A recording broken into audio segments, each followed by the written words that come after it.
ทักทายสบายดีพี่น้องและ FC โมดสุขทุกคนเนาะมื้อนี้มาพบกับซองบ่าวผีคือเก่ามื้อนี้เฮาสิพา FC มาเบิ่งนี่มื้อนี้บ่าวผีสิมาเก็บโต๊ะมื้อนี้เฮาเก็บโต๊ะไว้ใครทีมงานมากันมื้อนี้มี3คนมีบ่าวไส้แล้วก็บ่าวลาพี่น้องเดี๋ยวไปเบิ่งวิธีการคนโทรของพวกเราเลยเนาะ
ตอนนี้เอามาฮอดโรงงานที่ว่า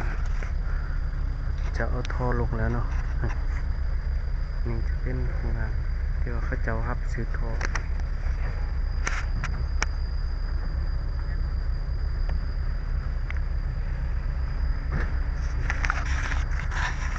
มันจะเป็นโรงงานของคนจีนเนาะที่ว่าเขาจะรับซื้อท่อคลิปของพวกเขาจบลงเพียงเท่านี้ไว้เจอกันคลิปใหม่ก็ขอบใจ